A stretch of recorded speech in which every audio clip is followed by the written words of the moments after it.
अलंकापुरी पुण्यभूमी पवित्र, तिथे नांदितो ज्ञान राजा सुपात्र. तया आठविता महापुण्य राशी, नमस्कार माझा श्री सद्गुरु ज्ञानेश्वराशी. पुंडलिकावर हरी विठ्ठल श्री ज्ञानदेव तुकाराम. पंढरीनाथ भगवान की जय, गोपाल कृष्ण भगवान की जय. बजरंग बली की जय, श्री गुरुदेव दत्त वासुदेव हरी. नवनाथ महाराज की जय, मच्छिंद्रनाथ महाराज की जय. श्री गणेशाय नमः. जय जय आजी पंकाव्याक्ष कमलापती कमल पात्राक्षा, अनुगुण रूपा गुण सर्वेशा महादक्षा रघुत्तमा. पांडुरंगा करू प्रथम नमन, दुसरे चरण संताची या त्यांच्या कृपादानी कथेचा विस्तारू. बाबाजी सद्गुरु दास तुका. गणपती रायाला साष्टांग नमस्कार करून ग्रंथकर्ते मालुकवी 7व्या अध्यायाला सुरुवात करतात.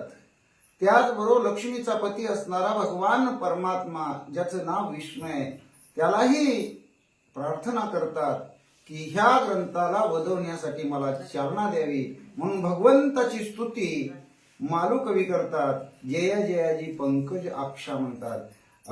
कमळासारखे नेत्र असणाऱ्या अशा भगवंता, सर्वांचा साक्षी असणाऱ्या अशा देवा, तू माझ्या असणाऱ्या या नवनाथ ग्रंथाला मती देण्यासाठी, वधवण्यासाठी भगवंता माझी प्रार्थना आहे तुला, मालुकवी बोलतात. हे कमळ मित्र कुळभूषणा, रावणांतकार रघुनंदना, पुढे बोलवी ग्रंथ रचना, जेने श्रोती सुख वाटे. हे मित्र कुळभूषणा म्हणजे सूर्यकुळ, सूर्यवंश असणाऱ्या अशा भगवंता, त्याचबरोबर रावणाचा अंत करणाऱ्या भगवान श्रीरामा, ए पुरुषोत्तमा, देवादिदेवा, केशवा, माधवा, गोविंदा, भक्त वत्सला, दिनानाथा, पंढरीच्या राजा पांडुरंगा, या ग्रंथाला चालना देण्यासाठी देवा माझी प्रार्थना ऐकून तुम्ही यावं आणि माझ्या असणाऱ्या या बुद्धीला चालना द्यावी, ही माझी तुम्हाला विनंती बर का. ग्रंथ करते मालुकवी विनंती करतात. मागील अध्याय कथा सुरस, काळिका देवी मच्छिंद्रास, प्रसन्न ववणी वरदानास, साबरी विद्या तुली. आणि कालच्या अध्यायामध्ये म्हणजेच मागच्या अध्यायामध्ये काय कथा झाली तर मच्छिंद्रनाथाचं आणि कालिका देवीचं युद्ध झालं. साबरी विद्येच्या कवित्वासाठी कालिका देवीला प्रसन्न करून घेतलं. अशा प्रकारचं गोड कथानं कालच्या अध्यायामध्ये झालं. त्यातून आला रामेश्वरासी, गदा तीर्थ स्नान उद्देशी, स्नान करून पर्वतासी प्रदक्षिणा रिंबिली. तिथून मच्छिंद्रनाथाची स्वारी तीर्थाटन करत करत म्हणले रामेश्वराला आलेले, शेतुबंधाच्या ठिकाणी स्नान केलेले आहे, रामेश्वराचं दर्शन घेतलेलं आहे आणि तिथून पर्वताच्या माथ्यावरती प्रदक्षिणा घालत मच्छिंद्रनाथाची स्वारी आलेली आहे. येता मच्छिंद्रनाथ तो वीरभद्र पातला स्नानात येत, मानव वेशी जोगी कृत्य, त्रिशूळ डमरू धनुष्यादी. आणि मग ज्यावेळेस मच्छिंद्रनाथ महाराज स्नान करून येत होते, वीरभद्र स्नानाला चालले होते आणि मानव वेशामधला हा जोगी, हातामध्ये त्रिशूळ आहे, डमरू आहे, अशा प्रकारे हा असणारा वीरभद्र मच्छिंद्रनाथाने पाहिलेला आहे आणि वीरभद्राने मच्छिंद्रनाथाला पाहिलेला आहे. शेली शेंगी नादात घोत नादनो येतो आगम व्यक्त, साधक हिताचा स्वार्थार्थन परिणाम सुचवी. आणि मच्छिंद्रनाथाच्या हातामध्ये शिंगी, शैली, कोबडी, फावडे आणि त्यांचा अनुहात ध्वनी वाजत आहे. म्हणजे तो नाद नाही म्हणले तर परमार्थाची उच्च कोटीची अवस्था काय असते हे तिथं सिद्ध करून दाखवत आहे. म्हणले होती सिंगिनो हे देवता, साधक जनांची काम दुईता, पूर्ण करावया परिणामार्थान बोधर विष प्रवेश. अहो ती शिंगी शैली ते वाद्य म्हणूच नका म्हणले, त्याच्यातून जो आवाज निघतोय ते एक ज्ञान गंगा आहे म्हणले. आणि सर्व जगाला बोध करण्याचं काम ती शैली शिंगी करते म्हणले. राजतम सत्वत्व तृतीय गुण, महामारका तिकटीन, ते त्रिवर्ग करीती कडतर्पणा, ऐक्य केला त्रिशूळ तो. आणि रज तम सत्व हे 3 गुण आहेत म्हणले, या 3 गुणाचा जणू त्रिशूळ आहे म्हणले. या परी आगम निगम विजय सारस्वत तेज पुंज, ते तयांची कथा दावी करंभोजन विशाळ डमरू विराजला. आणि जो डमरू आहे म्हणले तो डमरू कसं आहे, विशाळ आहे म्हणले.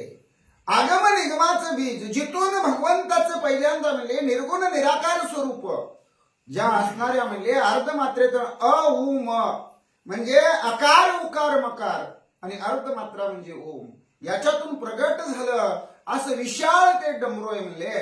सगुण कहता सप्त धातू गुणी भरला गुणातीतो नवरंग रसात झाला व्यक्त हरी गुणाची भक्त होईन का. आणि खरोखरच हरिभक्त आहे म्हणले. आणि हरिभक्त कसा असतो तर या गुणाच्या पलीकडची अवस्था असते. तो सत्वगुणीही नसतो, तमोगुणीही नसतो, रजोगुणीही नसतो, म्हणजे गुणातीत असतो अशी अवस्था आहे म्हणले. काम क्रोध षडगुण विकार सत्वत्वाचे शत्रू निवारण तया जिंकिता विवेक अपारण शरगांडीव विराजले. आणि शरगांडीव कशाचं असणार प्रतीक आहे म्हणले तर हे जे आपल्याकडे असणारे काम क्रोध मद मत्सर दंभ आणि अहंकार हे षड विकार आहेत म्हणले.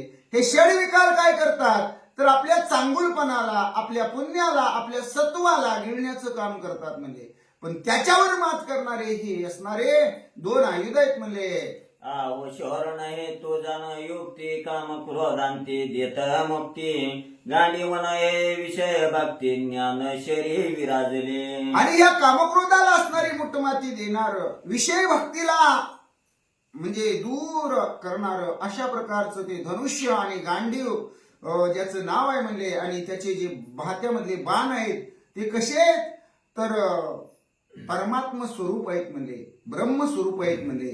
आणि अशा प्रकारे परमार्थाचं कार्य नाथांच्या अशा डोळ्यांनी पाहिलेलं आहे म्हणले या वीरभद्राकडे.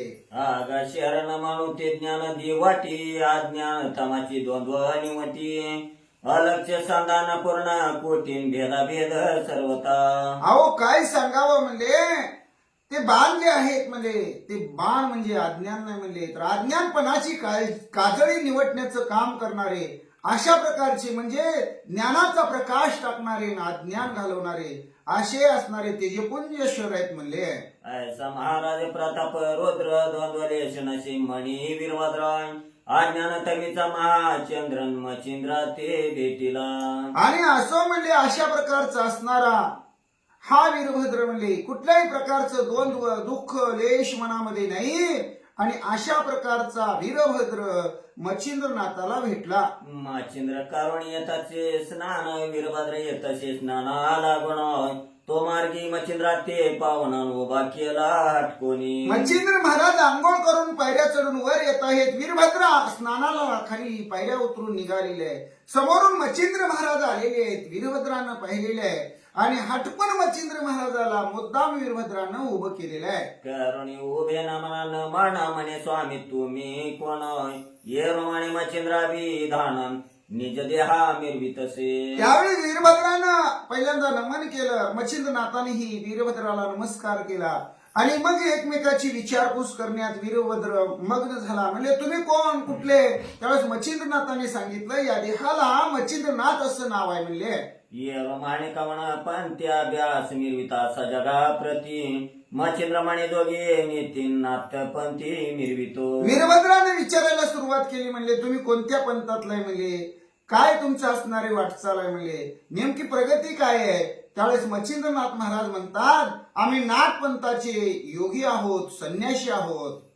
ये रोमाने कोण दर्शन मच्छिंद्र म्हणे जोगी महिमान शैली कांता मुद्रा भूषण निज अंगी निर्वितसे. यावेळेस जगामध्ये तुम्ही काय म्हणून मिरवता असं वीरभद्र मच्छिंद्रनाथांना प्रश्न करतो. मच्छिंद्रनाथ म्हणतात आम्ही जोगी आहे म्हणले, जोगी आम्ही जोग घेतलेला आहे नाथपंथाचा. अंगामध्ये कंठ आहे म्हणले, शिंगी शैली कुबडी फावडी आमच्या असणाऱ्या म्हणले कान फाडलेले आहेत म्हणले, कानामध्ये नाथपंथाच्या मुद्रा घातलेल्या आहेत म्हणले, त्या बाळे आहेत आमच्या कानामध्ये. अशा प्रकारची माहिती मच्छिंद्रनाथ महाराज वीरभद्राला सांगतात. वीरभद्र म्हणे मुद्रा सानन घालिता फाडले कान ये रोमाने गुरु परसले करुणन मंथनी निर्मिला हा एक. आता त्यावेळेस वीरभद्र म्हणतो मुद्रा तर लहान दिसतात म्हणले कानाला तर काही छिद्र दिसत नाही म्हणजे मग त्या कशा कानामध्ये घातलेले आहेत. त्यावेळेस मच्छिंद्रनाथ म्हणतात आमच्या गुरुची कृपा आहे म्हणले, गुरु कृपेनं त्या आम्ही कानामध्ये धारण केलेले आहेत.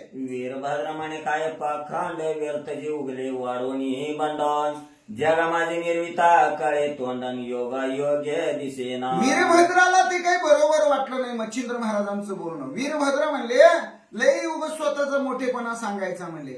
अरे अंगामध्ये भगवी कापडं घालायची, अंगाला राख लावायची, बोंबलत हिंडायचं, स्वतःचं मोठेपण सांगायचं, जगाला याड लावायचं, भोंदायचं काम करता. अरे तुम्हाला उजळ मात्यानं फिरता येतं का म्हणले, काळं तोंड आहे तुमचं जगामध्ये. अशा प्रकारे टाकून वीरभद्र मच्छिंद्रनाथाला विनाकारण बोलू लागला. तरी आता योग द्रोम मुद्रा सोडी ह्या नसती उत्तमाय नाहीतरी शिक्षा पावसी नेमान ठाई ठाई महाराजा. त्यावेळेस वीरभद्र म्हणला आता तुम्ही जोगी असू द्या नाहीतर नाथपंथाचा योग घेतलेला असू द्या, मला काही हे खरं वाटत नाही म्हणले. मग हे आत्ताच्या आत्ता सगळं सोडून द्या म्हणले. हे जे तुम्ही स्वांग लावलंय ना, स्वांग टाकून द्या म्हणले. स्वांग करायचं बंद करा म्हणले, जगाला फसवायचे धंदे बंद करा.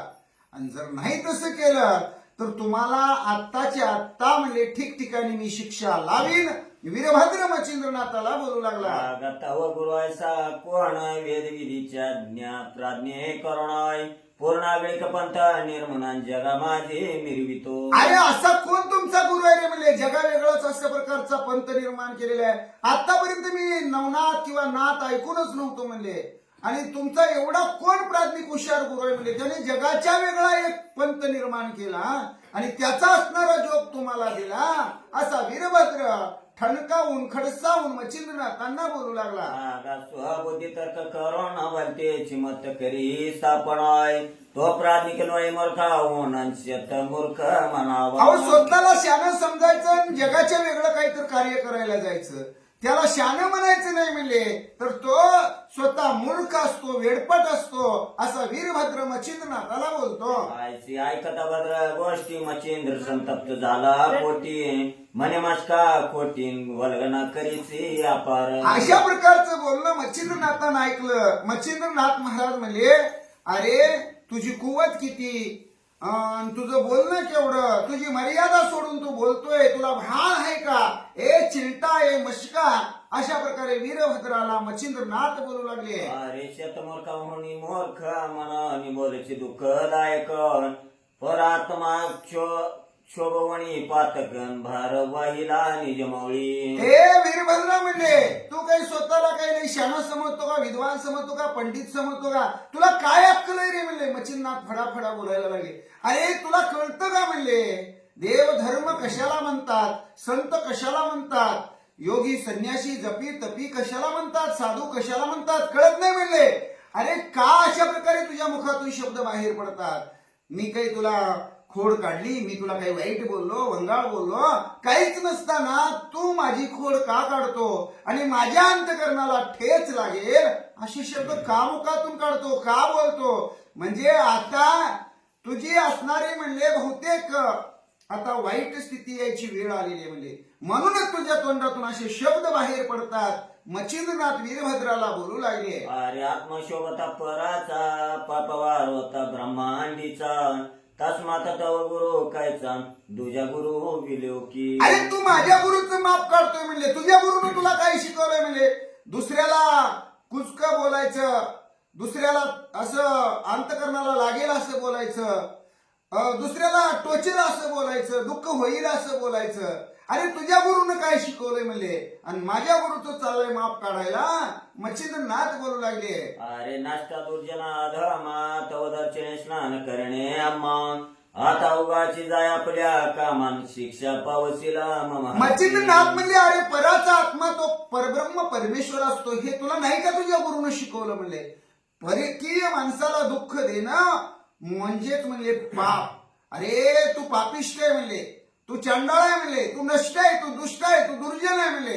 आता तुझी आमची भेट झाली, परत एकदा आता आम्हाला आंघोळ करावं लागेल म्हणले. मच्छिंद्रनाथ बोलू लागले. आयशा पहरी मच्छिंद्रनाथाचे भाषण ऐकता वीरभद्राचे शोभले मनोय म्हणे बरसता तुझा प्राण आताची घेईन. अहो मच्छिंद्रनाथ म्हणले अशा माणसाची गाठ पडली म्हणले आणि त्याच्याबरोबर असणारी संगत घडली. अरे रे रे रे म्हणले पाप्या म्हणले आता मला आंघोळ करावी लागेल म्हणल्यावर त्याला राग आला. अरे आपण एवढं वाईट आहे का? मच्छिंद्रनाथ काय बोलतोय? आणि त्यावेळेस मच्छिंद्रनाथाला वीरभद्र म्हणतो, ए भ्रष्टा म्हणले, काय बोलतोय म्हणले, तुझा आत्ताच्या आत्ता मी प्राणच घेतो म्हणले. मग करी कवळोनी सायका सण सत्वर रगडोनी लाभिला गुण निर्वाणार्ध चंद्र बाण तुलनातून काढिला. मच्छिंद्रनाथाला संपवण्यासाठी वीरभद्रानं धनुष्य सज्ज केलं. धनुष्याला दोरी लावली, दोरीला बाण लावला आणि अर्धचंद्राकृती बाण काढला आणि तो बाण मच्छिंद्रनाथाच्या दिशेनं वीरभद्र मच्छिंद्रनाथाला संपवण्यासाठी सोडू लागला. हे पाहुणे मच्छिंद्रनाथ म्हणे पतित झालासी उन्मत अरे उद्दट आपले आई तन जगा माझी मिरविसी. त्यावेळेस मच्छिंद्रनाथाने विचार केला, अरे पापी म्हणले, पण पाप्याला सुद्धा मस्ती आले म्हणले आणि त्या मस्तीच्या धुंदीमध्ये हा वागतोय बर का. म्हणजे मरण काळी ह्याला विपरीत फाटा फुटलेला आहे बर का. अशा प्रकारचा विचार नाथ महाराजांनी केला. अरे सायका सण सिद्ध करोना सोंग दाविसी मज लागून परी बरवे नोहे मरण एकाळी पाविसी. त्यावेळेस मच्छिंद्रनाथ म्हणले, काय ते धनुष्यन, काय तुझा बाण, काय माझ्या पुढे नाटक करायला लागलाय, काय नियम धरायला लागलाय, काय तुझा बाण मला करणार आहे, तुला माहितच नाही म्हणले माझं महिमान काय आहे. वीरभद्रा आता तू माझ्या पुढे नाटक करायला लागलाय, पण हे नाटक काय तुझं चालणार नाही रे बाबा म्हणले. आता तुझी वेळ संपत आलेली म्हणले, तू आता माझ्या हातनं मरशील वीरभद्रा.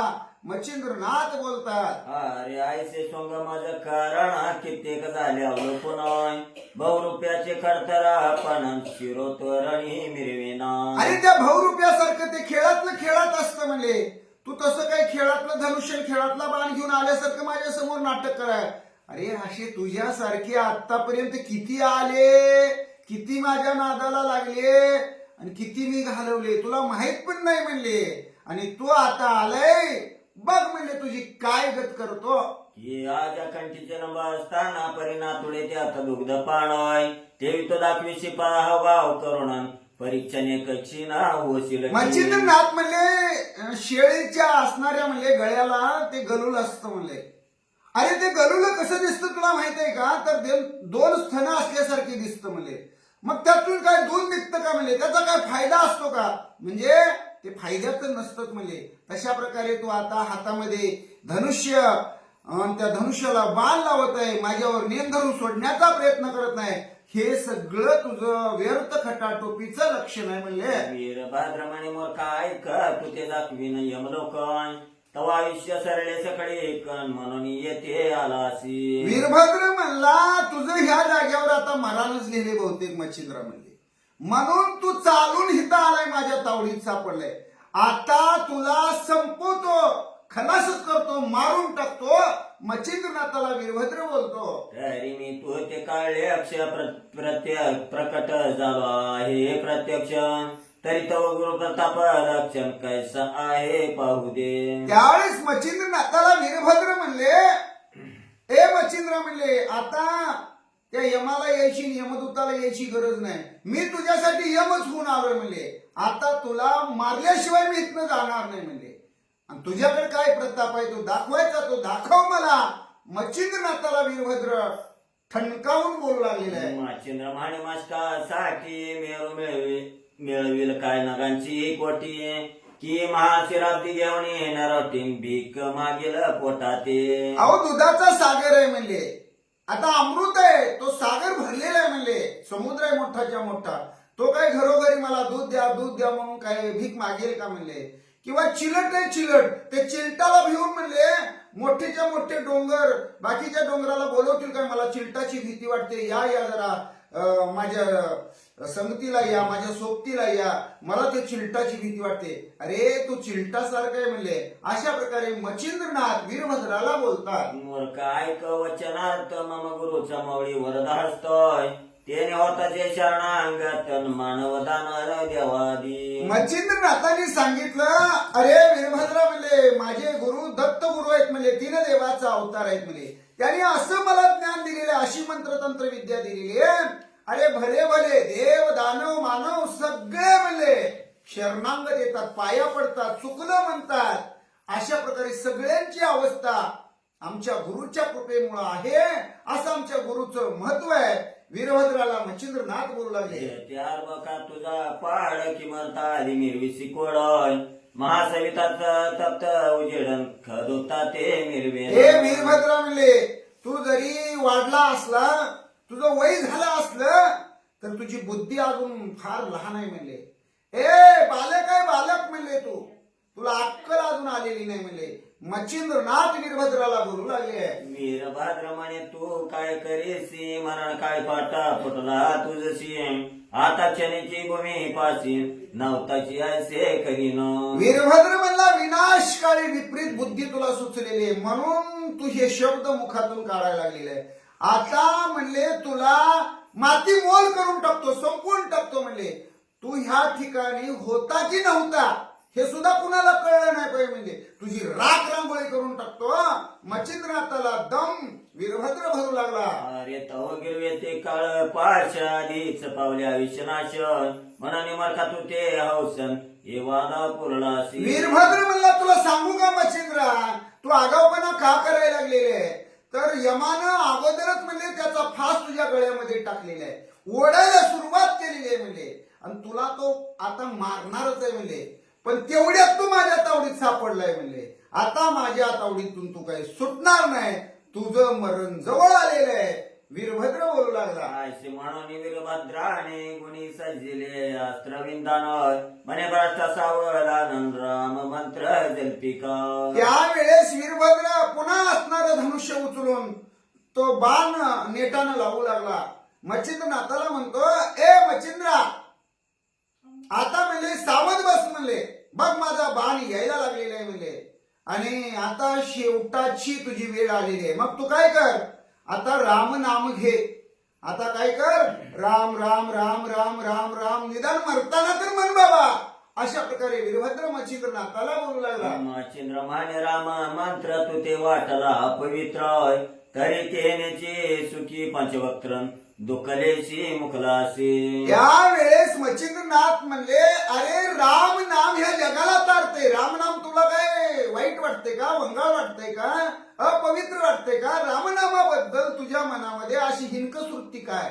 अरे तुझा बाप शिवशंकर ज्यावेळेस विष प्राशन केलं, समुद्र मंथनातून विष निघालं, शंकरानं प्राशन केलं, आणि त्यावेळेस त्यानं किती प्रयत्न केले म्हणले. डोक्यावर गंगा धरली, चंद्र धरला, सर्व अंगाला चंदन लावलं, पण 10 काय राहिना, कस्तुरी सगळ्या अंगाला लावली. अहो आंघोळ केली गंगेसारख्या असणाऱ्या पाण्यानं म्हणलेली, त्या थंड पाण्यानं, बर्फाच्या पाण्यानं, पण त्याच्या असणाऱ्या कंठाचा 10 काय कमी होईना. पण म्हणले ज्यावेळेस रामनाम उच्चारलं, राम म्हटल्याबरोबर विष पेरेलं सगळं विष म्हणले त्याचं उतरलं गेलं, कंठाचा 10 कमी झाला, आणि मरणारा तडपडणारा शिवशंकर शुद्धीवर आला, भानावर आला. नाही त्याला नवीन पुनर्जीवन मिळालं. हे रामनामाचं महिमान आहे, तू का कमी समजतो? मच्छिंद्रनाथ वीरभद्राला बोलता. अरे राम मंत्रवाल्या तरला ते नाम तारेला आताची मजला परिसावध तू होय का होईला राम मंत्रा वेगळा. राम नाम हे सर्वश्रेष्ठ आहे म्हणले, कारण नामाचा महिमा तुझं न कळे मेघ श्यामा.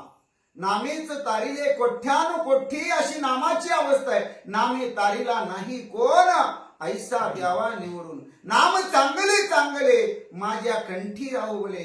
देवा तुझं नाम सर्वश्रेष्ठ आहे. नाम तुझं मुखामध्ये घेईन, गाईन, आणि नाचत नाचत तुझ्या पंढरीला येईन. ही भक्ताची अवस्था असते. अरे नामाचं महिमान तुला सांगू का? मच्छिंद्रनाथ म्हणतात, ज्या असणाऱ्या वाल्ल्या कोळी तो काय करायचा तर जंगलामध्ये वाटमारी करायचा.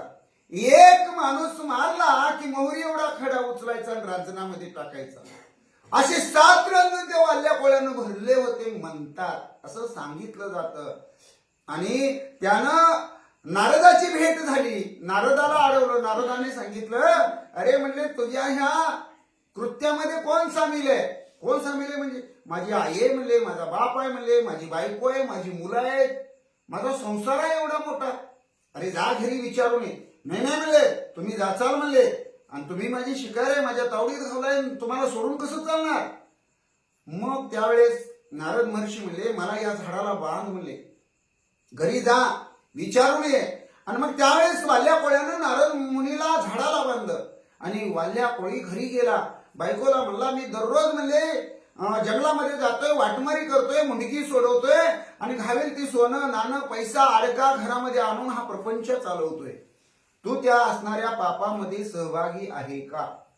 त्यावेळेस बायको म्हणली मी तुमच्या बरोबर पोतभर तांदूळ टाकलेले देव अग्नी ब्राह्मण यांच्या साक्षीनं एवढ्या मोठ्या माणसामध्ये माझं लगीन झालेलं आहे, मी कशी तुमच्या पापात सहभागी? आई वडिलाला विचारलं. अरे म्हणल्या तुला लहानाचा आम्ही मोठा केला, तळ हाताचा पाळणा केला, नेत्राचा दिवा केला, अरे रात्रीचा दिवस केला आणि तुला एवढा मोठा केला, लगीन केलं, लेकरं झाली आणि आता आम्हाला म्हाताऱ्या माणसाला सांभाळणं हे तुझं काम आहे म्हणजे आम्ही कसं तुझ्या पापात सहभागी होऊ?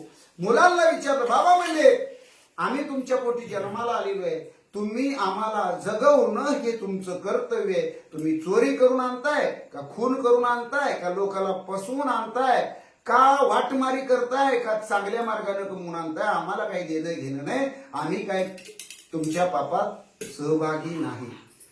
आणि शास्त्र असं सांगतं की नवऱ्यानं जर पुण्य केलं तर त्या पुण्यातलं अर्ध पुण्य काही न करता बायकोला जातं.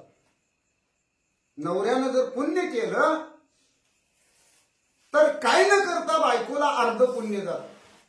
नवऱ्यानं जर पाप केलं तर ते नवऱ्यालाच फेडावं लागतं. आणि समजा बायकोनं पुण्य केलं, नवऱ्याला काहीच येत नाही, शास्त्राचा नियम आहे. आणि बायकोनं पाप केलं तर अर्ध पाप नवऱ्याकडे येते. असा उलटा असणारा शास्त्राचा नियम आहे. आणि त्यावेळेस वाल्यापोळी खजीर झाला, नारदाजवळ आला, बांधलेल्या झाडासहित नारदाचं पाय धरलं. महाराज चुकलं म्हणले, आजपासून हा धंदा बंद, माणसं मारायची बंद. मग काय करू द्या सांगा म्हणले, मी लई पाप केले हो, 7 रांजण भरले, काय नाही म्हणले, राम राम म्हण ना म्हणले. त्याला राम म्हणायला येईना हो, एवढं पाप केल्यावर राम म्हणायचं काही सोपं आहे का? मरताना सुद्धा काही काही माणसाच्या मुखामध्ये राम नाम येत नाही, उगाच सोपं नाही. आपल्याला वाटतं मी मरताना देवाचं नाव घेऊ, अहो त्याला कळतच नाही आपण आता मरायला लागलोय देवाचं नाव घेऊ, आठवतच नाही काय म्हणायचं. आणि मग त्यावेळेस राम राम म्हणता येईना. मग नारद महर्षीने विचार केला, याला मरा म्हणा म्हणायला शिकूया. आणि मग त्याला म्हणले मरा म्हण, कारण तो मारत होता सगळ्यांना. मग त्याच्या तोंडात होतं मारतो मरा, मारतो मरा, आणि मग मरा मरा मरा मरा राम राम असं मरा मरा म्हणता ते उलट झालं, राम राम राम राम म्हणलं. आणि वाल्याचा वाल्मिक ऋषी झाला पुढं. आणि राम जन्माच्या अगोदर 60,000 वर्ष त्यानं रामायण लिहिलं. त्या रामनामाला तू कमी समजतोय काय म्हणले, ए वीरभद्रा आता तुझंच मरण माझ्या हातनं आले म्हणले, तूच आता स्वतःला सावर आणि तुझं आता जीवन कसं रक्षण करायचं ते बघ. मच्छिंद्रनाथ वीरभद्राला बोलतात, आयसे म्हणून कक्षे जोळे विलो कोणी भस्म करी कवळे, मगाच्या शास्त्रीतीने काळी वज्र स्थापना जल्पत असे. मच्छिंद्रनाथ म्हणले आता काही युद्धाला प्रारंभच होणार आहे म्हणल्यावर उशी कशाला, भस्माची चिमोटी काढली, त्याच्यावर वज्रास्त्र मंत्र जपला, अंगाच्या भोवती भस्माची चिमोटी टाकली, पूर्ण प्रयोग घालून ताटे भोवती फिरवी भस्माची मोठी, तेने करून वज्र दाटी दाही दिशा मिरवीत असे. अहो ती भस्माची चिमोटी आपल्या भोवताली 10 दिशेला मंत्र स्फुरण झाल्यानंतर टाकली, वज्रास्त्र आपल्या भोवताली 10 दिशेला म्हणजे पूर्व पश्चिम दक्षिण उत्तर आग्नेय नैऋत्य ईशान्य वायव्य खाली आणि वर म्हणजे 8 दिशा, वरची एक आणि खालची एक, 10 दिशेला निर्माण केलं म्हणले. आणि खरे कवळून भस्म याचे विलोकी योगद्रमाय, तो वीरभद्र सायके परामाय निर्वाण बांध सोडिला. आणि मच्छिंद्रनाथाने दुसरी एक भस्माची चिमोटी काढली, नुसतं असं हातात धरली. वीरभद्र काय करतोय वीरभद्राकडे बघायला लागले. वीरभद्राने काय केलं, निर्वाणीचा एक बाण काढला. निर्वाणीचा म्हणजे काय, ज्यावेळेस कुठलाच बाण उपयोगात येत नाही, काहीच काम देत नाही, त्यावेळेस शेवटचा एक हातचा म्हणून बाण असतो, त्याला निर्वाणीचा बाण म्हणतात. तो निर्वाणीचा बाण काढला आणि मच्छिंद्रनाथाच्या दिशेने सोडू लागला. हे मच्छिंद्रनाथाने पाहिलं. तो बाण घेता किंकाटत दृष्टी पाय मच्छिंद्रनाथाय मग आपले मणी मनात बाण आहे तृणासम. अहो, आपल्या भोवती पोलादाची भिंतच्या भिंत निर्माण केली, वज्रास्त्रानं वज्र निर्माण केलं आणि बाण येऊ द्या नाही तर काय येऊ द्या, कुठलंही शस्त्र तिथं आत येतच नाही अंगापर्यंत. आणि ते गवताच्या काडी समान, गवताची काडी फोलकट आणि तशा प्रकारचं मच्छिंद्रनाथ म्हणतात त्यानं कुठलाही बाण सोडू द्या, तो किरकोळ आहे आपल्या समोर. आयशे म्हणून स्तब्धा दृष्टी उभा करी कवळणी भस्माची मोठी तव तो बाण नाबा पोटी संचरोणी उतरत असे. आणि मच्छिंद्रनाथानं भस्माची चिमोटी घेतलेली आहे. वीरभद्र काय करत आहे बघत आहेत. आणि वीरभद्रानं सोडलेला बाण त्याच्या धनुष्यातून सुटून असं आकाश म्हणताना मच्छिंद्रनाथाच्या दिशेने येऊ लागलेलं आहे. मच्छिंद्रनाथ ते लक्षणा खाली उतरत असे घ्यावया प्राण तो सबळवळे वस्त्र येऊन प्रहारा करीते पै झाले. आणि मग काय झालं म्हणजे तो बाण नेम धरून मारलेला होता. मच्छिंद्रनाथाचा प्राण घेण्यासाठी येत होता म्हणजे. आणि तो बाण सरळ आला, मच्छिंद्रनाथाचा जीव घेण्यासाठी खाली उतरू लागला. त्या वज्रावर येऊन आदळला म्हणले. तरी ते वज्र वरिष्ठ अदालताची बाण झाला पिष्टाय ते पाहुणे वज्र वरिष्ठ परमचिती शोभला. आता आपल्याकडे बघा ते घन असतोय घन. आता घनानं सगळे असणारे सगळ्याला टोले देतात तिथं ऐरणीवर. काही असू द्या, पार असू द्या, टिकाव असू द्या, कुऱ्हाड शेवटायची असू द्या, काही असू द्या, काही दुसरं काही खुट्ट्या तयार करायच्या, त्या असणाऱ्या घनानं दणके देतात. म्हणजे आता सगळ्याला दणके घनाचे असतात. आणि घनावर जर पुन्हा तयार केलेला एखादी कुऱ्हाड शेवटलेली हाणली तर त्या घनाला काय फरक पडेल का? अहो, कुऱ्हाडच मोड होणार, तुटणार कुऱ्हाड. म्हणजे तसं बाणाचं तुकडं तुकडं त्या वज्रावर झालं म्हणजे आदळ. शक्त्यास्त्र दैदिप्यमान येता झाला रोधनंदनाय साय करुणी सायका संधानाय साधोनिया प्रेरिले. पहिला सोडलेला बाण आपला व्यर्थ गेला, वीरभद्रानं पाहिलं. आणि दुसरा बाण काढला, ते शक्ती अस्त्राचा बाण होता. तो असणारा धनुष्याला लावून मच्छिंद्रनाथाच्या दिशेने वीरभद्र सोडू लागला. रवीची काढणे दुसरा बाण नगास्त्र त्यावरी स्थापन आहे तोही चुंबित पावला गगाण पाठोपाठ शक्तीच्या पाठोपाठ नागास्त्र म्हणले असणाऱ्या म्हणजे वीरभद्रानं मच्छिंद्रनाथाच्या दिशेने सोडण्याचा प्रयत्न केला. म्हणले परिती शक्ती बलाढ्य भावता स्वर्गी मिरवे शब्द करीताय ऐकता शब्द भयभीत सकळ माही झाले असे. यावेळी ती शक्ती सोडली म्हणजे वीरभद्रानं तो बाण किंकाटत जाऊ लागला. सगळ्या पृथ्वीवर एकच हल्लकल्लोळ मारला.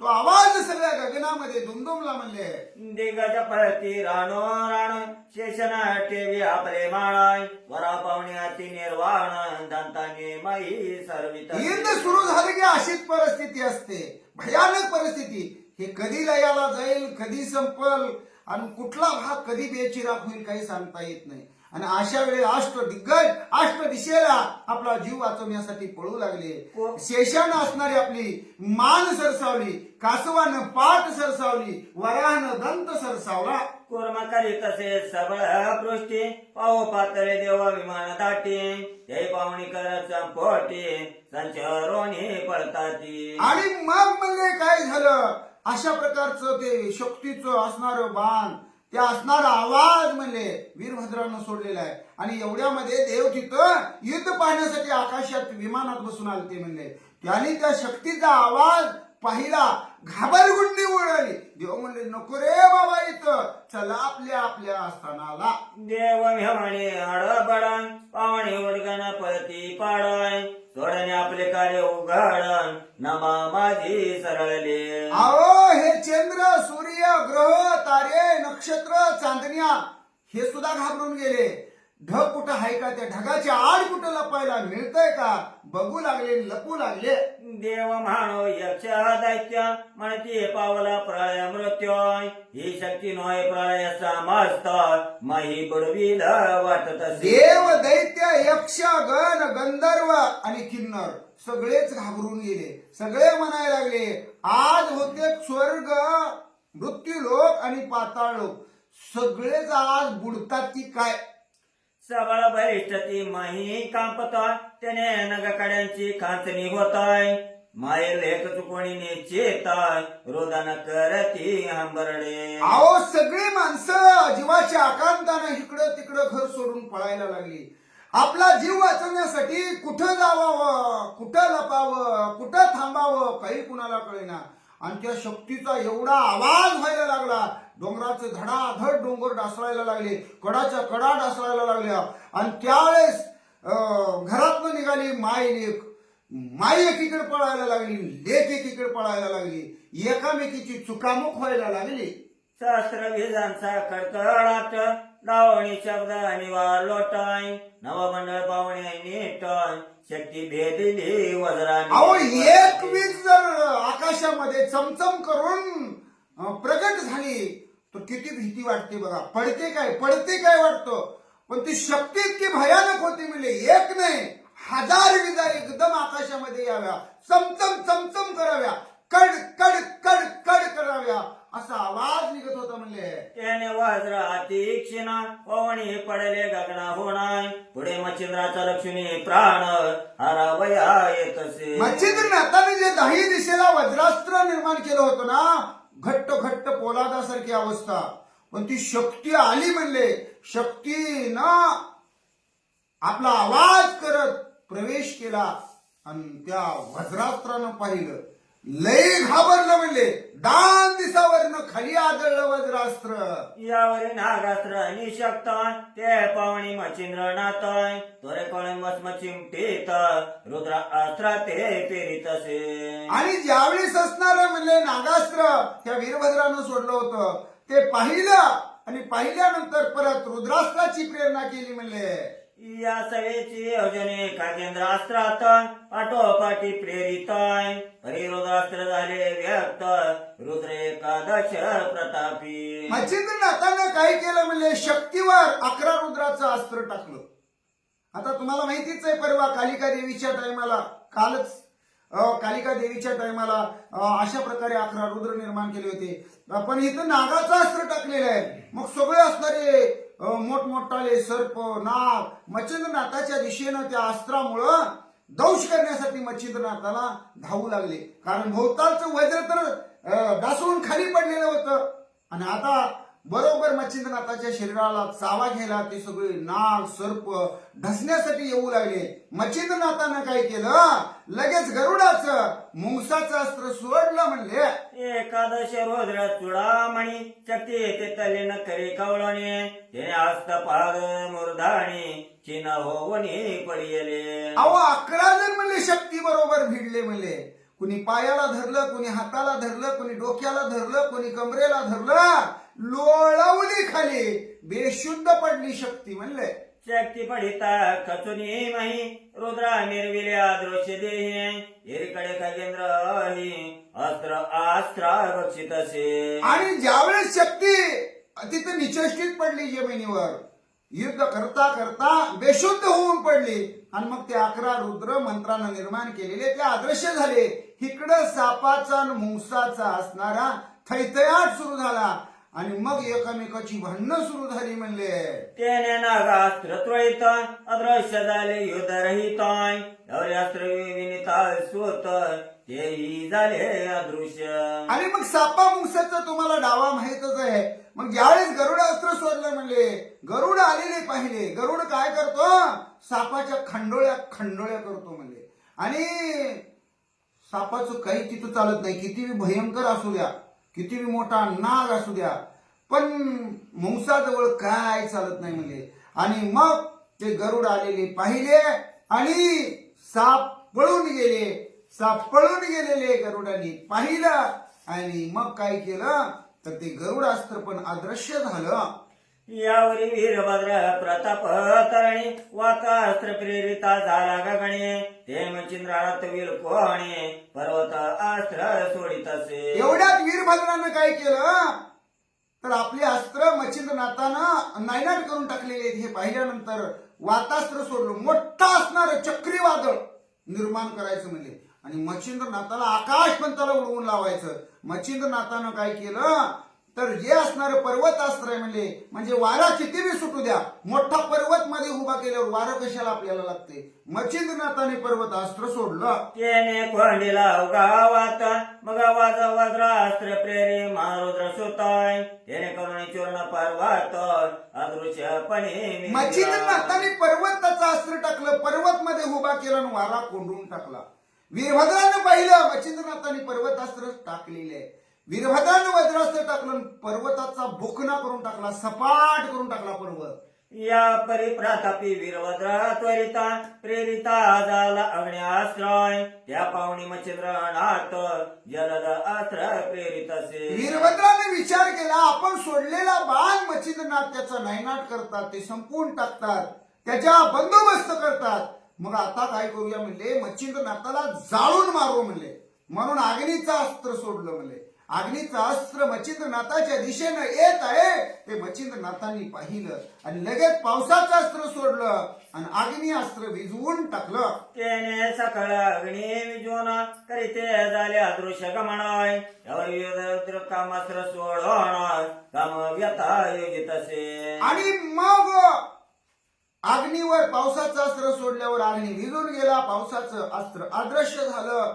वीरभद्रानं पाहिलं. वीरभद्र म्हणला, आता ह्याच्यावर कामास्त्र सोडूया. कामास्त्र म्हणजे मनामध्ये लंपट वासना निर्माण होणं, वाईट वासना निर्माण होणं, आणि अशा प्रकारचं कामास्त्र मच्छिंद्रनाथावरती वीरभद्रानं सोडलं. त्यावरी विरक्त नाथ मच्छिंद्र प्रेरिता झाला रती आश्रय त्याने करून काम पळत सुख पावला रती संगे. अहो काय सांगावं म्हणले, कामास्त्र ज्यावेळेस वीरभद्रानं सोडलं, मच्छिंद्रनाथ कसे आहेत, विरक्त आहे. अहो ते काही स्त्रियांना कामाला विषयाला संसाराला आतळणारे आहेत का म्हणले, ते कुठं आतळत नाहीत, कुठं नितळत नाहीत, कुठं वितळत नाहीत म्हणले. सगळी त्यांची वृत्ती कशी आहे तर शून्याकार आहे म्हणले. मच्छिंद्रनाथांनी पाहिलं, त्याच्यावर रतीअस्त्र सोडलं आणि त्या कामाची रतीची म्हणजे मदनाची रतीची दोघांची जोड घालून दिली. बसा तुम्ही. यावरी वीरभद्र दक्ष प्रेरिता झाला मोरगास्त्र ते पाहुणी मच्छिंद्रनाथ संजीवनी ते प्रेरित असे. आपलं कुठलंच अस्त्र काही चालू देना. वीरभद्रांना पाहिलं आणि म्हणले, आता ह्या मच्छिंद्रनाथाच्या देहाला मोठा मोठा रोग लावूया म्हणले. आणि महारोगाचं अस्त्र या वीरभद्रानं सोडलं. वीरभद्रानं बाण लावला आणि महारोगाचं अस्त्र सोडलं. मच्छिंद्रनाथांनी पाहिलं आणि मेलेल्याला उठवणार असं संजीवनीचा मंत्र मच्छिंद्रनाथांनी जपला आणि त्या महारोगाच्या अस्त्राचं निवारण करण्याचा प्रयत्न करू लागले. वीरभद्र तो वैश्वानर प्रेरिता झाला दानवास्त्रय मच्छिंद्रनाथाती तत्पर देव अस्त्र प्रेरित असे. अहो ते महारोगाचं अस्त्र पण मच्छिंद्रनाथानं संपवून टाकलं. वीरभद्रानं पाहिलं, आता म्हणले ह्या मच्छिंद्रनाथाला राक्षसाचं अस्त्र सोडूया म्हणले. मोठे मोठे मोठे मोठे मोठे मोठे म्हणले राक्षस असंख्य निर्माण करूया, मच्छिंद्रनाथाबरोबर भिडतील. म्हणून काय केलं तर राक्षसाचं अस्त्र वीरभद्रानं सोडलं. मच्छिंद्रनाथानं पाहिलं आणि मच्छिंद्रनाथानं काय केलं, सगळे देवच निर्माण केले. बसा म्हणले, देवाचं आणि राक्षसांचं होऊ द्या युद्ध.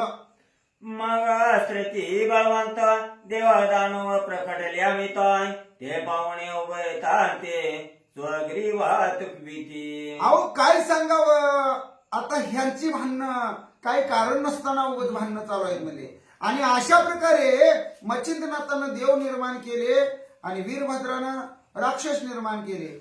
आता एक राक्षस मारायसाठी देवाला एकदा अवतार घेऊन यावं लागतं. आता मंत्रानं असंख्य अशा प्रकारचे राक्षस निर्माण केले आणि देवांची आणि राक्षसाची तिथं मारामारी झुंबड सुरू झाली. परस्पर धन्य धन्य वदाने हृदय करेती माना गदध्वनी हास्य वाचन एकामेका बोलिती. आणि त्यावेळेस देव आणि दानव एकमेकाच्या समोर भिडले आणि मग वीरभद्रानं मच्छिंद्रनाथाकडे पाहिलं, मच्छिंद्रनाथानं वीरभद्राकडे पाहिलं. मच्छिंद्रनाथ वीरभद्राला म्हणायला लागले, वा म्हणले, खरंच म्हणले तू धन्य आहे का म्हणले, हुशार आहे म्हणले, तुझ्याकडे युद्धाची सर्व शस्त्रास्त्र आहेत. आणि वीरभद्र सुद्धा मच्छिंद्रनाथाला म्हणायला लागले, तुम्ही पण माझ्या सारखंच आहे म्हणले, तुम्ही पण काय मला कमी नाही. दोघाची जोड आपली एक सारखी आहे. वीरभद्र म्हणे सकळ माई वीर जिंकले भद्र येते प्रवाई परिमचिंद्र तुझ समान ये देई देखीला नाही कोणी वीरभद्रानं सांगितलं आजपर्यंत लई लढाया केल्या म्हणजे लई वीर जिंकले, पण तुझ्यासारखा वीर आजपर्यंत मी पाहिला नाही. वीरभद्र मच्छिंद्रनाथाची स्तुती करू लागला. मचिंद्र म्हणे वरदा हस्त पुढे पा भद्र जातोय हेरे म्हणे विनाश वांतोय गुरु माझा आहे की. त्यावेळेस मच्छिंद्रनाथ म्हणतात हे काय माझं बळ नाही म्हणले, माझा जो गुरु आहे म्हणले तो गुरु चिरंजीव आहे म्हणले, आणि त्यांचं असणारं जे बळ आहे ते कधीच नाशाला जाऊ शकत नाही, असं सामर्थ्य माझ्या गुरुचं आहे म्हणले. वीरभद्र तू कोणी म्हणे गुरु तुझा हे प्राज्ञ आणि तूही त्यात असे धान्य प्राज्ञिक वंत आदेश. वीरभद्र मच्छिंद्रनाथाला म्हणू लागले खरंच तुमचे गुरुवर्य आहेत ना ते तर लई विद्वान आहेत म्हणजे, तुम्ही सुद्धा कमालीचे हुशार आहे म्हणजे, खरंच खरंच वीर शूर अशा प्रकारचे प्रतापी मच्छिंद्रनाथ तुम्ही आहात बर का. वीरभद्र मच्छिंद्रनाथाला बोलू लागले. वीरभद्र तू कोणी म्हणे गुरु तुझा हे कोण. वीरभद्र तू कोणी म्हणे गुरु तुझा हे अदृश्यपणे स्वस्तानात.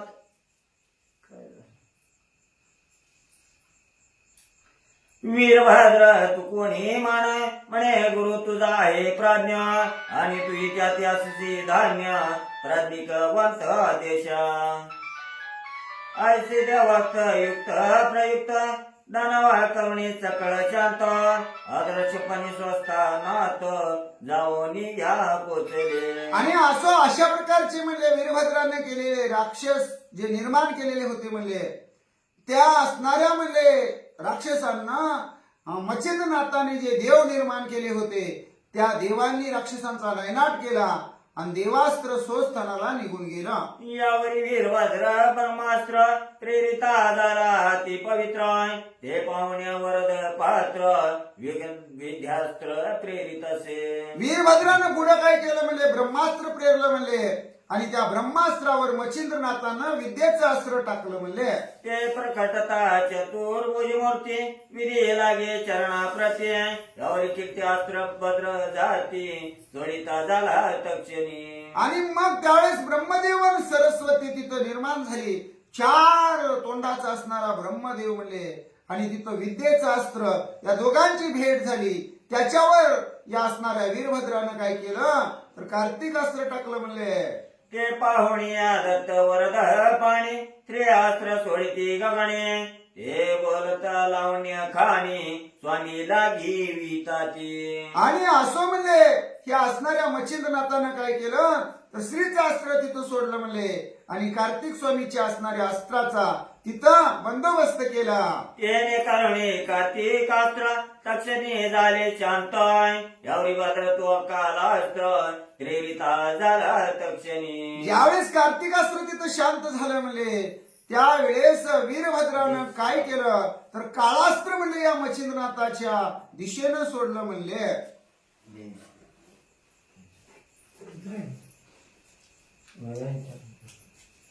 श्री गणेशाय नमः. ते पाहुनी मच्छिंद्रनाथ माया प्रळी पेले आस्त तेने काळ बक्षुनी पवित्र पंचतत्वे काळास्त्रावर लगेच मच्छिंद्रनाथाने मायेचं अस्त्र सोडलं म्हणले आणि मायेच्या अस्त्रानं काळाच्या अस्त्राला जिंकलं म्हणले. ते पाहुनी सकळ देव करते झाले मच्छिंद्र स्तवन म्हणती महाराजा युग भाव सकळ नाश पावेल की. स्वर्गातून 33 कोटी देवांनी मच्छिंद्रनाथाचं आणि वीरभद्राचं युद्ध पाहिलं. मच्छिंद्रनाथाची स्तुती सगळे देव करू लागले. वा मच्छिंद्रनाथ म्हणू लागले. म्हणती महाराज कली भाग पुढे आहेत अनंत युग ते आजी तुम्ही सकळ याग विनाश रूपी पाहता. देव सगळे विनंती करू लागले मच्छिंद्रनाथाला बोलू लागले हो मच्छिंद्रनाथा म्हणले अहो अजून म्हणले या पृथ्वीचं असणारं आयुष्य खूप आहे म्हणले, अजून कलियुग आहे म्हणले, कलियुगाचं आयुष्य खूप आहे म्हणले, तवरच सगळे मारून टाकता का. तर यात कृपा करून माया प्रळे घ्यावरून मग देववाणी श्रवणी ऐकून वासनैक अस्त्र आता मच्छिंद्रनाथानं जे मायेचं अस्त्र टाकलं होतं त्यानं काळास्त्र तर जिंकलं होतं आणि ते माया प्रलयाचं अस्त्र काय करू लागले तर सगळ्या जगाला झुळू लागलं म्हणले, ग्रासू लागलं म्हणले. आणि त्यावेळेस देवाने स्तुती केली. मच्छिंद्रनाथानं ते माया प्रलयाचं अस्त्र आवरलं म्हणले. तेने माया प्रय हरल्या, माया उत्पत्ती प्रयोग राहिला. मग सकाळ विमाने उतरून महिला देवनमिती मच्छिंद्रा. आणि मग मच्छिंद्रनाथानं ते माया प्रलयाचं अस्त्र आवरलं. आवरल्याबरोबर सगळे देव विमानातून पृथ्वीवर उतरले आणि मच्छिंद्रनाथाच्या दर्शनाला आले. ब्रह्म विष्णू आणि रुद्र स्तवने केले शांत मच्छिंद्र. मग सन्निध बोलवणे वीरभद्र करी कर किती. आणि मच्छिंद्रनाथाच्या जवळ आले, ब्रह्मदेव आले, शंकर आले, विष्णू आले. मच्छिंद्रनाथाला म्हणले शांत व्हा महाराज, शांत व्हा, युद्ध थांबवा म्हणले. काय ह्या भांडणात चव आहे का म्हणले. वीरभद्राला जवळ बोलवलं. वीरभद्राला काय बोलतात देव ऐका. म्हणती कवी नारायण मच्छिंद्रनाथ तरी आपण वाढवावी सदैव प्रीत. आयसे वीरभद्र ते सांगून समस्त प्रेमे प्रीती वाढविती. आणि त्यावेळेस वीरभद्राला सांगितलं मच्छिंद्रनाथाला, वीरभद्रा तू काही कमी समजू नको, ते कवी नारायणाचा अवतार आहेत म्हणले. नाथ म्हणतात ते सर्वश्रेष्ठ महाराज मच्छिंद्रनाथ आहेत म्हणले. त्यांच्या बरोबर वैराची भूमिका स्वीकारू नको रे बाबा. तू काय कर, त्यांच्या बरोबर मैत्री कर, दोस्ती कर, त्यांच्या बरोबर प्रीतीनं वाग, प्रेमानं वाग. आणि एकामेकाचा हात मच्छिंद्रनाथाचा आणि वीरभद्राचा एकामेकाच्या हातात दिला. यावरी बोले भद्र प्रसन्न होऊन की मच्छिंद्र कामना कोण ती मीच पूर्ण करीन वरद चिंते करुणिया. आणि मग वीरभद्र पुढे बोलू लागला म्हणले मच्छिंद्रनाथाच्या मनात जर काही इच्छा असेल एखादी तर त्यानं मला सांगावी, मी पूर्ण करून टाकीन बर का. वीरभद्र बोलू लागला. धन्य आहे मच्छिंद्रनाथ युधी कुशल प्रतापवंत. धन्य श्री गुरु मिळाला त्या ते प्रतापवंत. मच्छिंद्रनाथ शूर आहे, वीर आहे, धन्य आहे, प्रतापी. त्याचा गुरु पण कसं आहे तर विद्वान आहे, शूर आहे, वीर आहे, धन्य म्हणले.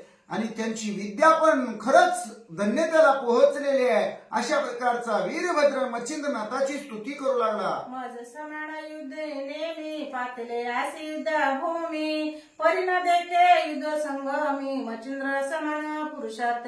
आतापर्यंत मी किती जणांबरोबर युद्ध केलं सगळ्यांना माहितीये म्हणले, पण मच्छिंद्रनाथासारखा असा शूरवीर प्रतापी आजपर्यंत योद्धा मी पाहिला नाही. वीरभद्र बोलतो. म्या पूर्वी रावण बळी भांडून सुखे देव वीररणी आणून. किंकर गंधर्व थकिता जाण नाही पुढे ठेले मग युद्धी. त्यावेळेस वीरभद्र म्हणतो माझ्या समोर बळी, रावण, कुंभकर्ण हे मोठमोठे राक्षस आहेत ना म्हणले, हे माझ्या समोर थरकला सुद्धा उभा राहत नव्हते म्हणले. मला पाहिलं की त्यांची घाबरगुंडी, अहो माझं नाव ऐकलं तर घाबरत होते म्हणले. पण मच्छिंद्रनाथासारखा शूरवीर योद्धा मी पाहिला नाही आजपर्यंत. कल्पंत भर माते नाम देते झाले सुरवरस उत्तम. माझे जिंकावे युद्ध कर्म मिळालं नाही कोणीच. मला कल्पांत भैरव म्हणतात, काळाचाही काळ म्हणतात. आणि माझा घाला आला की माझ्या समोर कोणी टिकू शकत नाही. पण मला सुद्धा न आवडणारा, माझ्या तोडीला तोड उत्तर देणारा, मला हरवणारा असा आज मी पहिल्यांदा मच्छिंद्रनाथ पाहिला. वीरभद्र बोलतो. पोरी आज कात्री कृता कृत केली अशी मच्छिंद्रनाथे. मग करी कळवून हृदयाते धरता झाला सप्रेम. वीरभद्र म्हणला मलाच वाटत होतं मीच शूर आहे, मीच वीर आहे, मीच धाडशी आहे, मीच लढवई आहे, मीच पराक्रमी आहे, मीच प्रताप आहे. माझ्या मनामध्ये ही एक भावना होती. पण आज मला कळालं माझ्यापेक्षा सुद्धा वरचढ कुणीतरी आहे. आणि तो वरचढ मला मच्छिंद्रनाथ भेटला बर का. मच्छिंद्रनाथाला कडकडून वीरभद्रानं मिठी मारली. म्हणे महाराज योग धुम्रा वेद कामना असेल तुम्हा. तरी ते सांगून रुद्रोत्तमा वरद सुख पाहू. वीरभद्र मच्छिंद्रनाथाला म्हणतात तुमच्या मनात काहीतरी इच्छा असेल, काहीतरी मागणी असेल, सांगा म्हणले काय मी पूर्ण करतो. एरी म्हणे बा महाराज एक अर्थ तू करुणी माझा. परी ते फळ देवणी ओजा लोक परी फिरवावे. मच्छिंद्रनाथ म्हणले माझ्यासाठी काही करू नका म्हणले, पण लोकांच्या उपकारासाठी माझ्या मनामध्ये एक इच्छा आहे, मी सांगतो तिथं तुम्ही सहाय्य करा आणि लोकांच्या असणाऱ्या उपकाराचं कार्य करा. वीरभद्राला मच्छिंद्रनाथ बोलतात. जैसे एक वायच्या दिन येतात वर्ष कळे मेघ वर्ष झालेत तेने तुष्ट होय शेतीत चराचर वेळी. उन्हाळ्यात वावटळे सुटल्या तर आपल्याला नको वाटतं, चक्रीवादळ नको वाटतं, सोसाट्याचा वारा नको वाटतो. अहो पण पाऊस यायचा असला तर अगोदर वारा आल्याशिवाय पाऊसच येत नाही. आपण म्हणतो नैऋत्य मोसमी वारे आले पाहिजे, इकडून बंगालच्या उपसागराकडून वारा आला पाहिजे, इकडून गोव्याकडून वारा आला पाहिजे, तरच आपल्याकडे पाऊस येतोय, नाहीतर पाऊस येतच नाही. म्हणजे अगोदर वारं येतं, वारं त्या ढगाला खेचून ढकलून आणतं, मग पाऊस आपल्याकडे पडतो. तिकडं ढग निर्माण झालेले वाऱ्यानं इकडं आणले जातात आणि आपल्या भागाला पाऊस पडतो. अशा प्रकारे तानिया कामणाची ती विकार सांडीवरी माती तरी काळे गंधाच्या वैसुनी आरती लोक पकरी मिरवावे. हे म्हणले वीरभद्रा, तुझ्या मनाच्या ठिकाणी जर काही राग असेल, लोभ असेल, काम असेल, क्रोध असेल, मद असेल, मत्सर असेल, सोडून दे सगळं, विकार बाजूला काढून टाक म्हणले, निर्विकारी हो म्हणले आणि लोकांच्या उपकारासाठी काम कर म्हणले, करायला शिक म्हणले. तरी तो आता म्हणाला कोण महाराज करा श्रवण म्या कामने विरला विद्या काम साबरे विद्या महाराज. अशी काही इच्छा आहे तुम्ही विचारसाल म्हणले, पण विचारायच्या अगोदरच मी सांगतो मला साबरी विद्येचं कवित्व लोकांच्या हितासाठी करायचं आहे. तरी त्या मंत्र बोला समान आपण वय वाटिते हे देही धर्म तोरे जावनी जगाचा काम मंत्र पाठी साबरी विद्येमध्ये जिथं तुमचं नाव येईल म्हणजे जगाच्या कल्याणा संताच्या विभूती ध्येय कष्टविधी परोपकारी, तिथं तुम्ही जाऊन काम करायचं आणि लोकांच्यावर उपकार करायचा, लोकांच्या हिताचं फायद्याचं काम करायचं. मच्छिंद्रनाथ वीरभद्राला सांगतात. पुणी माते लोलो लोट लोटवा कृपा सरिते मग अवश्य म्हणे मच्छिंद्र ते काय रे साय करीन मी. आणि मच्छिंद्रनाथ म्हणतात एवढी माझ्या मनाच्या ठिकाणी एक भूमिका आहे म्हणजे लोभ ज्याला म्हणतात. आपल्याला काय पाहिजे म्हटल्यानंतर ह्या गोष्टीचा मला आपण लोभ आहे म्हणतो. मच्छिंद्रनाथ म्हणजे लोकांचं कल्याण व्हावं हा माझ्या मनामध्ये लोभ आहे म्हणजे एवढं काम तुम्ही करा. वीरभद्र म्हणजे ठीक आहे, काय अडचण नाही, करतो. ऐसे बोलणे वरद युक्ती कर्तव्य देते प्रसन्न चित्ती या परी सकळ देव बोलती प्रसन्न होऊन तयाते. आणि असं अशा प्रकारे मच्छिंद्रनाथाच्या असणाऱ्या लोभाला किंवा मागणीला किंवा असणाऱ्या म्हणजे महत्वाकांक्षेला वीरभद्रानं होकार दिला, तयार झाला. आणि त्यावेळेस सगळे देव आलेले होते, ते देव सगळे मनामध्ये प्रसन्न झालेले आहेत आणि मच्छिंद्रनाथाला काय बोलू लागलेले आहेत. म्हणती वीरभद्र जिल्हा वर तयासय असे आम्ही संग्राम मंत्र पोटी कार्य कोर आम्ही करू सासई. मच्छिंद्रनाथाला म्हणतात वीरभद्र तर तुमच्या कामाला येईलच हो म्हणले, पण आमचंही म्हणले त्या साबरी विद्येमध्ये कुठं नाव येऊ द्या, आम्ही सुद्धा तुमचं कार्य सर्व अंग झोकून सगळे देव करू बर का. मच्छिंद्रनाथाला खात्री लायक बोलतात. ऐसे बोलणे वरद युक्ती मग मच्छिंद्र म्हणे नमस्कार सर्व प्राप्ती रुद्र ब्रह्म चक्रवर्ती भावे करुणी नमिले. आणि मग तिथं असणारा शंकर भगवान, ब्रह्मदेव, विष्णू, सगळेच इंद्रदेव, 33 कोटी देव सगळे होते. मच्छिंद्रनाथानं सगळ्यांना नमस्कार केला. विष्णुपदी व पिता मोळी तोही त्यात कृपा नवाळी परम प्रेमे हृदय कमाळी धरता झाला स्नेह. विष्णूच्या पायावर मच्छिंद्रनाथानं डोकं टेकवलं. मच्छिंद्रनाथाला विष्णू भगवंतांनी उचललं, दोन्ही हाताला धरून आपल्या छातीशी कवटळून मिठी मारून धरलं. मने व्यस्त पूर्ण कोटी जेते पडता जीव संकटी माझे स्मरण करता ओटी दर्शन होईन त्या ठाई. त्यावेळेस विष्णू भगवान परमात्मा म्हणायला लागले तुझ्या कवित्वामध्ये जिथं जिथं जीवाला संकट पडेल तिथं तिथं माझं नाव येईल. त्यांनी जर माझी आठवण काढली, मला जर धावा केला आणि हाक मारली, तिथं मी हजर राहील. दर्श होता संकट राशी निवारेन मी निश्चयासी मग चक्रास्त्र देऊनी त्यासी तुष्ट मानसी. भगवंताने सांगितलं माझं जिथं नाव येईल तिथं भक्ताने हाका मारू द्या, मी यायला आणि काम करायला तयार आहे. भगवंताने आपल्या हातातलं सुदर्शन चक्र काढलं, मच्छिंद्रनाथाला अर्पण केलं. या पुरी नशिदऊ मानात तोही प्रसन्न होऊनी त्याते प्रेमे कळवणी हृदयाते त्रिशूळ शास्त्र पितासे. शिवशंकरी प्रसन्न झाले. मच्छिंद्रनाथाला म्हणतात हे घे माझं त्रिशूळ तुला अर्पण.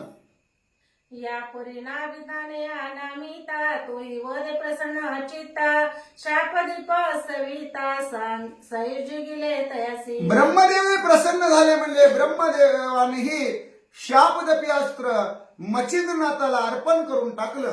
जेव्हा निघे अक्षर तेही होयच्या कोकर शुभ शुभ कर्मावर फळे पावती गोमटी. आणि मच्छिंद्रनाथाच्या वाणीमध्ये अशी एक प्रेरणा केली की एखाद्याचं वाटोळ होईल म्हणलं तर लगेच वाटोळ होणार, एखाद्याचं चांगलं होईल म्हणलं तर असं ब्रह्मदेवानं वरदहस्त मच्छिंद्रनाथाला अर्पण करून टाकला म्हणले. आयसे वंदनी विधे राज तुष्ट केला तप भुज या परिचक्र नामे ओज तोही वर ओपितसे. आणि असं म्हणले अशा प्रकारे ब्रह्मदेवानं मच्छिंद्रनाथाला शापदपी अस्त्र दिलं. इंद्रदेव प्रसन्न झाले. इंद्रदेवानेही आपलं अस्त्र जे वज्र आहे म्हणले ते मच्छिंद्रनाथाला अर्पण केलं. मग वस्त्राचा कापू पूर्ण ते दिले कृपा करून मग अस्त्र मंत्र सांगून वज्रास्त्र ओपिला. आणि मच्छिंद्रनाथाला वज्राची कशी प्रेरणा असते ते सांगितलं आणि इंद्रानं मच्छिंद्रनाथाला वज्रास्त्र देऊन टाकलं. यावरी नमिता देव कुबेर तोही होऊन उदर सिद्ध मंत्र देऊन संग्रम दासी केल्या त्यांच्या. पुढे जो असणारा म्हणजे धनाढ्य ज्याला आपण कॅशियर म्हणतो, देवांचा कॅशियर त्याला कुबेर म्हणतात. कुबेरानं काय केलं, सिद्धीचा मंत्र मच्छिंद्रनाथाला दिला. यावरी वर्ण भावे नमिता तोही प्रसन्न होई चित्ता आप्रश्रम भोगता केला असे त्वरेतने. त्याचबरोबर असणारा वरुण देव म्हणजे पावसाची देवता, पावसाच्या देवतेनं प्रसन्न होऊन मच्छिंद्रनाथाला अपार मंत्र दिला. म्हणजे कसं, बोरची मशीन आणायची गरज नाही म्हणजे मच्छिंद्रनाथानं तो भस्माची चिमोटी काढली ना अपार मंत्र जिथं बोर पाडायचंय, कूपनलिका पाडायची तिथं टाकलं की पृथ्वीतून खाल्लं चिळखंड्यावर पाण्याचे निघणार म्हणले. अशा प्रकारे अपार मंत्र या वरुणानं मच्छिंद्रनाथाला दिला. त्या मंत्राचा होता पाठ पप धरते निर उठे सकाळी सरता लोटुनी लोटे दिशा दिशे निर्विती. अहो त्या अपाद अस्त्र मंत्र जे होतं म्हणले ते कसं होतं म्हणले, ते भस्माची चिमोटी काढली, ते मंत्र जपला आणि तिथं टाकली की जमिनीतूनच पाण्याचे असणारे म्हणजे चिळकांड्याचे चिळकांड्या उडणार. आणि नुसते बारीक चिळकांडे नाही म्हणजे तिथनं पाणी व्हायला लागलं की एक नदी तिथनं तयार व्हावी, असं पाणी जमिनीतून बाहेर पडणार असा मंत्र वरुण देवानं मच्छिंद्रनाथाला दिला. या परिणामित धूम्र धरणी तो आल्य दे चिंता कामणी वर दिला मंत्र स्मरण होता प्रगटावे. आणि पुढे अग्निदेवाने काय केलं म्हणजे मच्छिंद्रनाथाला अग्नीचा मंत्र सांगितला. या परिणामिता देव अश्विनी तोही देत मंत्र म्हणून आसु सर्व देवी वरद पाणी एका एकाने ओपिला. आणि पुढे अश्विनी कुमार देवता म्हणले त्यांनी आपल्याकडचा आशीर्वाद म्हणजे मच्छिंद्रनाथाला दिला. म्हणजे सगळे जे देव होते म्हणजे प्रत्येक देवांनी प्रसन्न होऊन मच्छिंद्रनाथाला आपला भरभरून आशीर्वाद, पाठिंबा आणि आपल्याकडचं एक एक अस्त्र दिलं म्हणले. मग आपल्याला असण यजुन सिद्ध करत झाले गमन यावर मच्छिंद्र कर जोडून विमितासे सगळे कर. आणि मग सगळे देव म्हणजे आपल्या आपल्या विमानामध्ये बसायला लागले, आपलं आपलं जे वाहन आणलं होतं त्यामध्ये बसायला लागले आणि आपल्या घरला निघाले. एवढ्यामध्ये मच्छिंद्रनाथानं हात जोडलं सगळ्याला. मच्छिंद्रनाथ काय विनंती करतात, म्हणे महाराज स्वर्गवासी माते कामण बोधली जीवासी की मानिक कर्ण स्नान मन वासी आदर चित्ती वाटत असे. सगळे देव स्वर्गाला निघाले मच्छिंद्रनाथांनी पाहिलं.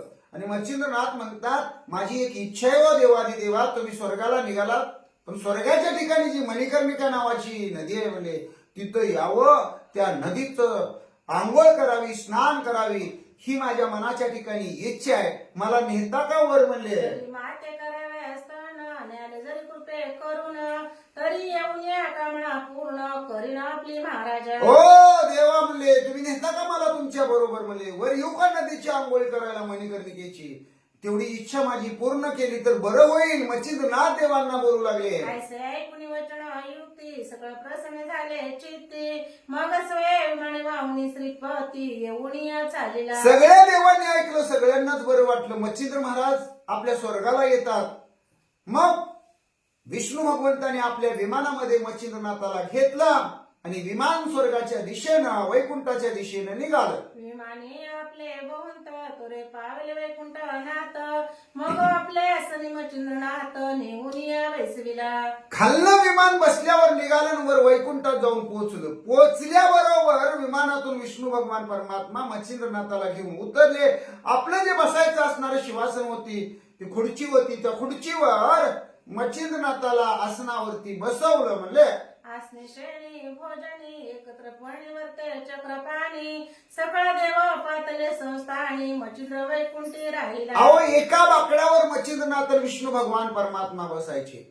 एका असणाऱ्या बिछाण्यावर दोघ जण झोपायचे. एका ताटात दोघ जण जेवायचे. एवढी काळजी मच्छिंद्रनाथाची लक्ष्मीचा पती असणाऱ्या विष्णू भगवंतांनी घेतली. म्हणले नित्य मणिकर्णिकेचा स्थान मच्छिंद्रनाथ येते करून यावर पूर्ण सभाधिकारण पाहू ऐसे वाटत असे. आणि मग मच्छिंद्रनाथ काय करायला लागले, सकाळी पहाटे उठले की त्या मणिकर्णिकेच्या नदीला जायला लागले. तिथं आंघोळी करायला लागले आणि दररोज मग तिथं आंघोळी घडायला लागली. आणि मच्छिंद्रनाथाला वाटलं आपण ज्यावेळेस नवनारायण तर स्वर्गीच आहेत हे, आणि स्वर्गीचे असल्यामुळे त्यांना स्वर्गाला जाणं शक्य आहे, कारण ते नारायणाचा अवतार आहे, भगवंताचाच अवतार आहे.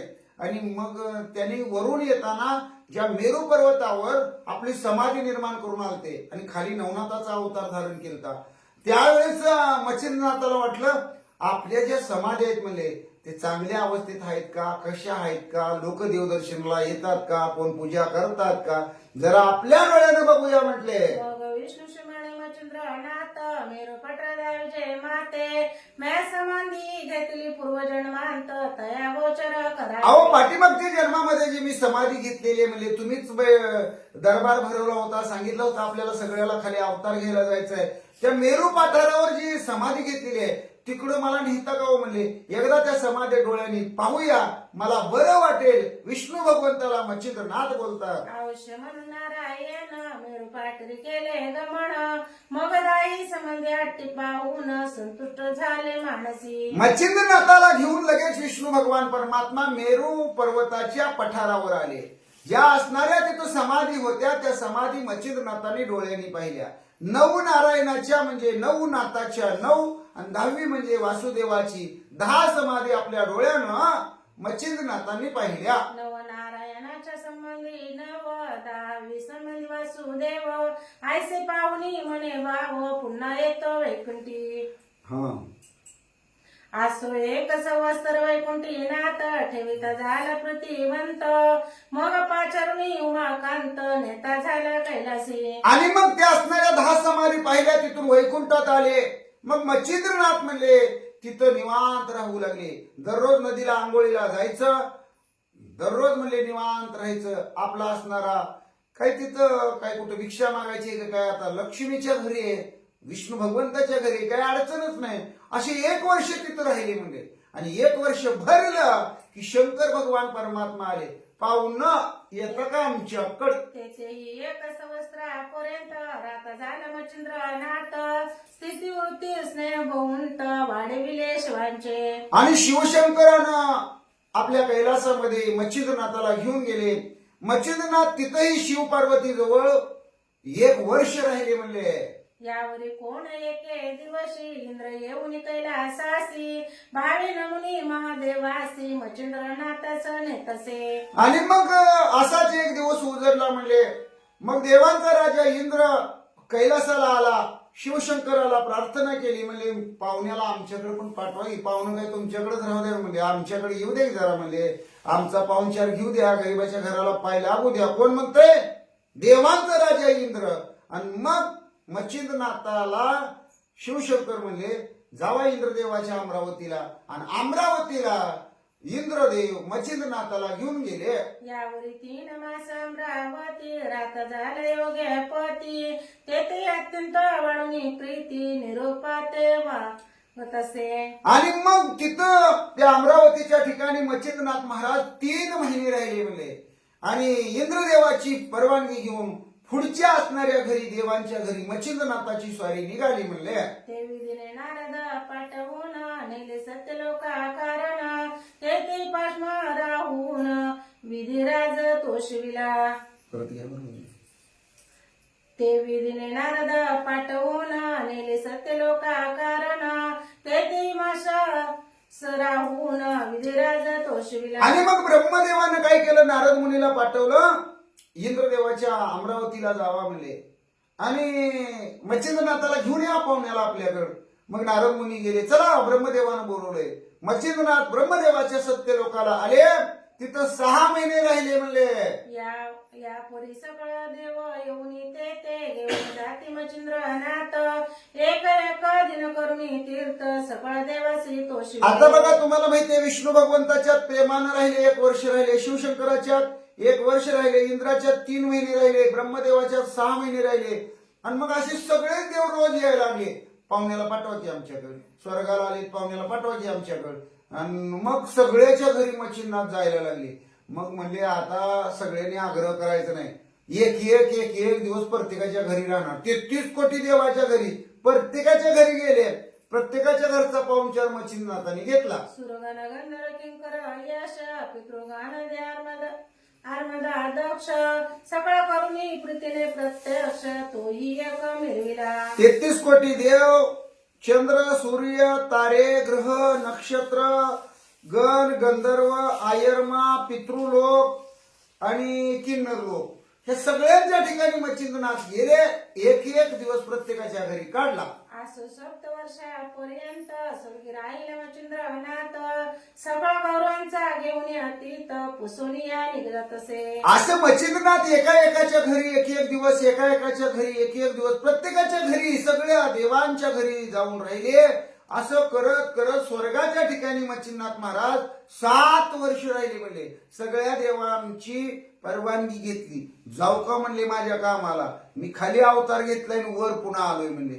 मग आता खाली माझ्या कामाला जायला पाहिजे. मच्छिंद्रनाथ पृथ्वीवर यायला निघाले. मग सकाळ निघून स्वर्गवासी बोलविता मच्छिंद्रासी विमानी पाहुणे मृत्यू लोकासी अनुनिया घातले. मच्छिंद्रनाथ म्हणले मला खाली सोडा ना म्हणले.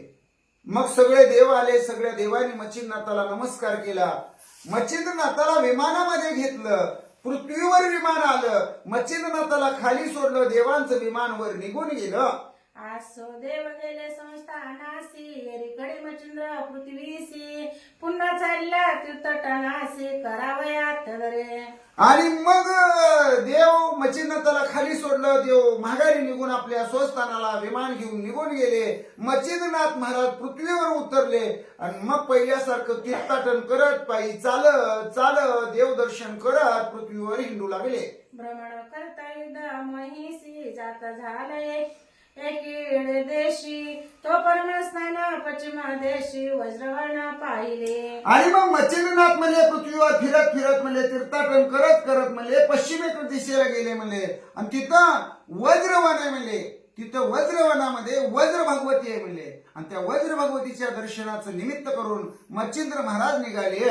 तो त्या ठाई वज्र भगवंती महादेव ते प्राप्त शक्ती 22 नवनी अंबिका मूर्ती तीर्थस्थळ करीत असे. आणि जाता म्हणले वज्र भगवती आहे म्हणले. त्या वज्र भगवतीला म्हणजे अंबाबाईला तिच्या पायावर नतमस्तक व्हायचं, तिचं दर्शन घ्यायचं, पुढच्या असणाऱ्या तीर्थाटनाला जायचं असा विचार केला. आणि अंबाबाईच्या देवळाकडे मच्छिंद्र महाराज निघाले. ते 360 कुंडे यासाठी परी उद्योग भरली यासाठी ते पाहुणी परमचित्ती आश्चर्य तसे. अंबाबाईच्या मंदिराच्या परिसरामध्ये मच्छिंद्रनाथाची स्वारी आली.